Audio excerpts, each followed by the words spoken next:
রাধারানী, তোমার কাছে আমি হেরে গেলাম।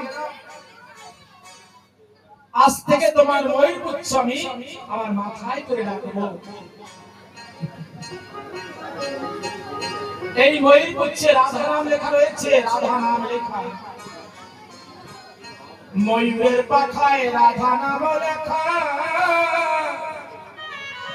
আমার কবিগুণের চূড়ায় তাই সুন্দর যায় দেখা। এই ময়ূর পুচ্ছ যখন দিয়েছে, ময়ূর পুচ্ছে শোভাটা কিন্তু আরো সুন্দর করে দিয়েছে। কারণ এই রূপ রাধারানী নিজেই নিয়েছিলেন। এবার যখন চঞ্চপট দিয়ে কালো সর্পকে তুলেছে উপরে, তখন ধরলে রক্ত ঝরতে,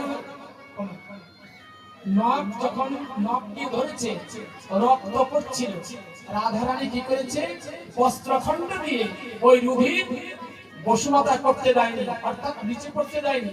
ওই রুধির বস্ত্রখণ্ডে নিজে মাথায় বেঁধেছে। ওখান থেকে জন্ম হয়েছে সিঁদুরে। আমরা জানি না সবাই সিঁদুর পরি, সিঁদুর যেন একদম সহজ সহজ জিনিস নয়। গোলক থেকে জন্ম সিঁদুরে। তাই বৃন্দাবনে রাধারানীর যেখানে সাজসজ্জা হয়, সিঁদুরের বাটি দেওয়া হয়, দেওয়া হয় না, সিঁদুর চড়ানি হয় রাধারানীকে। পরের দিন আবার কি করে, ওই সিঁদুরের ডাব্বা নিয়ে আসে। যে ডাব্বা প্যাক করা থাকে, পরের দিন পান্ডার সঙ্গে গেলে দেখা যায় প্রত্যেক সাজার যত বস্তু রাখা হয়, পাউডার, স্নো, ঘাম তেল, তারপরে কুমকুম, যত যত সাজার সাজসজ্জা রাখা হয় সব খোলা। মানে ব্যবহার করেছে আমার শ্রীমতী রাধারানী। এখনো রাধা কৃষ্ণের লীলা নিত্য হচ্ছে।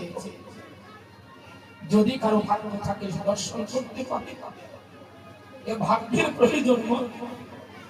বিনা ভাগ্যে দর্শন হয় না লীলা। এখনো লীলা হচ্ছে, লীলা করছে আমার সামনে। ভাগ্য বসে কোন কোন ভাগ্যবান দেখিবারে পায়। ওখান থেকে সিঁদুরের জন্ম হলো। আর যে শঙ্খচূড় দত্ত সিদান,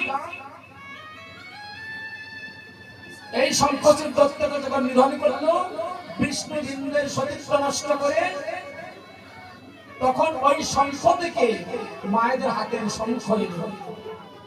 বলো শঙ্খচূড় দত্ত কি, বলো লীলা কি, সিঁদুর দত্ত কি, শ্রী দুর্গা সতী কি, শ্রী যমুনা মাইয়া কি, জয় জয় শ্রী। বুঝতে পারলেন তো, যে শঙ্খ এ সাধারণ নয়। তাই দেখবেন ঘরে আমরা জ্ঞানী থাকে বলে, মা তোমার শঙ্খ জল যেন পায় না পড়ে, বলে না, শঙ্খের জলে পায়ে পড়লে অপরাধ। তাই যে মায়েরা জানে স্নান করে আগে হাতের শাখা মুছে নেয়, কাত্রোত্থান করে গা মুছে নেয়, শঙ্খের জল পায়ে পড়তে দেয় না। কারণ এটা হচ্ছে কৃষ্ণ সখার অঙ্গ। আর সিঁদুর হচ্ছে ভগবানের অঙ্গ থেকে সৃষ্টি গোলক লীলা। বলো গোলক লীলা ধন্য কি, গোলক লীলা ধন্য কি, জয় জয় শ্রী রাধে রাধে।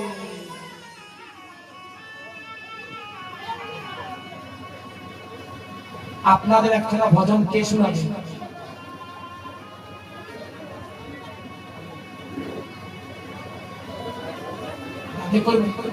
রাধে দাদা, তুমি করো একটু, মায়েরা নৃত্য করবে তো। এখন থেকে তোমার এক একদিন 4টে করে ভজন করা লাগবে।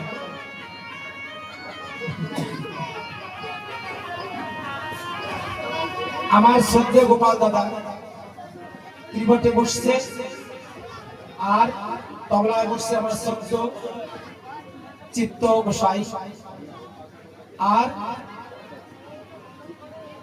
পেডে বসছে আমার বাবাজি 40 নম্বরের যে বাবাজি এসছে এই বাবাজি যে পিতা, ওনাদের সঙ্গে আমার অনেক কথা বসা, পরম বৈষ্ণবের সন্তান। আর এই পাশে তবলা যে বসছে, এ হচ্ছে আমার শ্রদ্ধেয় স্বর্গীয় বিমলদার নাতি, জেলে দিয়েছে জ্ঞানের বাতি, তবলা সংগীত করছে। আর এই পাশে বসে আছে আমার এক নাতি, যে ঝুমুর বাজাচ্ছে, মানুষ আমার সঙ্গে মৃদঙ্গ সঙ্গত করে। আর বংশীধারী আপনারা তো সবাই চেনেন, সবাই জানেন, আমার শ্রদ্ধেয় শিব দাদা, আমাদের প্রাঞ্জলে বর্তমান শ্রেষ্ঠ বাঁশুরি সঙ্গত করে। আর এখানে বারে বারে দুখানে ভজন করছে 57 নং গ্রামে আমার এক বাবাজি ভবে, গোপালদা করুক, তারপর পারবে। তুমি একটা করো। আজ আপনাদের বেশি সময় রোকবো না, আগামী দিন দেরি হবে।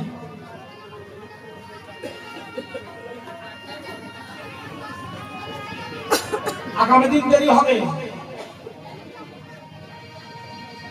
ঠিক আছে?